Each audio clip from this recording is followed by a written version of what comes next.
पुरंदर तालुक्यात सुप्रिया सुळेंच्या नावावर 130 ते 135 एकर जमीन आहे। अनेक लोकांच्या शंका आहेत। दुधाची वाडी आणि वलपुरीमध्ये तुमची 130-135 एकर जागा आहे। ऑन रेकॉर्ड चॅलेंज करते, चॅलेंज ही पुरंदरमध्ये 1 इंच माझी जमीन असली ती मी तुमच्या नावावर करते। उद्या दाखवा। अख्ख्या गावासमोर या शेतकऱ्याने सुप्रिया सुळेंना त्यांची जमीन असल्याचं सांगितलं आणि सुप्रिया सुळेंनी ही जमीन असली तर सगळी तुमची असं गावासमोरच या शेतकऱ्याला चॅलेंज केलं। उद्या असं करायचं, कलेक्टर ऑफिसला जायचं, 7-12 चेक करायचा, जी जमीन पुरंदरमध्ये माझी निघेल सही करून प्रत्येकाला 1-1 एकर गिफ्ट। पुरंदर विमानतळावरून सुरू झालेला वाद आता चांगलाच चिघळलाय। शेतकरी आणि प्रशासन यांच्यात तणाव निर्माण झाला। या दरम्यानच एका वृद्ध महिलेचा हृदयविकाराच्या झटक्याने जीव गेला। गावकऱ्यांच्या संतापाचा ज्वालामुखी फुटला। भूसंपादन करायला आलेल्या अधिकाऱ्यांच्या गाड्यांवर दगडफेक सुद्धा झाली। शेतकऱ्यांवर 307 सारखे गंभीर गुन्हे दाखल झालेत। गावकऱ्यांनी प्रशासन विरोधात लढा देण्याची तयारी सुद्धा दाखवली। अंबादास दानवेंनी गावकऱ्यांना न्यायालयीन लढाई लढण्याचा सल्ला सुद्धा दिला। अशातच सुप्रिया सुळेंनीही गावकऱ्यांची विचारपूस करायला त्यांची भेट घेतली, पण या भेटीत भलतंच काही घडलं। सुप्रिया सुळेंचीच 130 ते 135 एकर जमीन असल्याचं गावकऱ्यांनी एकसुरात सांगितलं। यावर सुप्रिया सुळेंनीही 1 इंच ही जमीन निघाली तर अख्ख्या गावाला गिफ्ट करेन असं चॅलेंज केलं।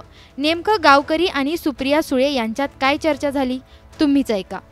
काही शंका आहेत आमच्या 7 गावातल्या शेतकऱ्यांच्या आणि त्या मला सांगाव्या वाटतात। म्हणजे मी राग नका मानू, पण जे आहे सत्य परिस्थिती मला तुमच्या समोर मांडावी लागणार आहे। ताई, अनेक लोकांच्या शंका आहेत। दुधाची वाडी आणि वलपुरीमध्ये तुमची 130-135 एकर जागा आहे। ऑन रेकॉर्ड चॅलेंज करते, चॅलेंज ही पुरंदरमध्ये 1 इंच माझी जमीन असली ती मी तुमच्या नावावर करते। उद्या दाखवा। मला ऐकत आहे, मला जी शंका सांगितली ती मी तुम्हाला कोणी सांगितलंय?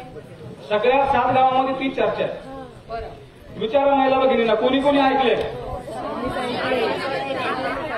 माईक ऑन रेकॉर्ड सांगते, 7-12 नाव असायला पाहिजे माझं। उद्या असं करायचं, कलेक्टर ऑफिसला जायचं, 7-12 चेक करायचा, जी जमीन पुरंदरमध्ये माझी निघेल सही करून प्रत्येकाला 1-1 एकर गिफ्ट। पण माझ्या नावावर असली पाहिजे।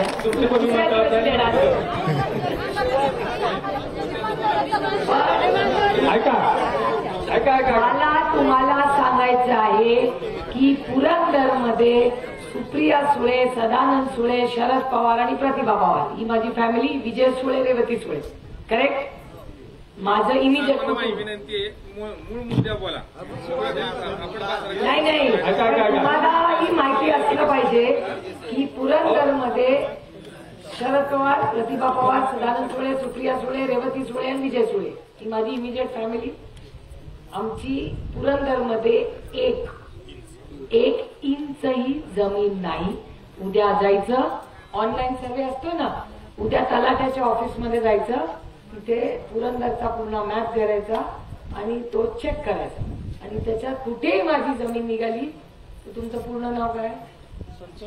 संतोष बबन हागवणी, संभाजी जिल्हा। जेवढी माझी निघेल ती मी ब्लँक पेपरवर तुम्हाला सही हवी त्याला करून देते। माझी सगळी जमीन संतोष भाऊ हागवणीला गिफ्ट। काही मला नकोय, मी लोकांच्या शंका म्हणून मी प्रश्न उपस्थित केलेला आहे। माझा दुसरा प्रश्न असा आहे, मला बरं झालं तुम्ही विचारलं, हे खोट आहे काय तू मागे लक्षात नाही।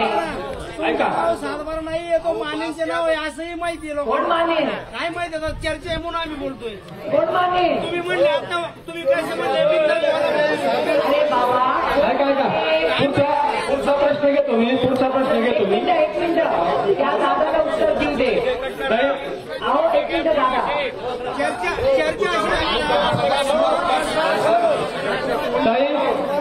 ताई दुसरा प्रश्न उत्तर द्या. कोण, मी असं करा, कोण माने हे जाऊन उद्या माहिती काढून आणा.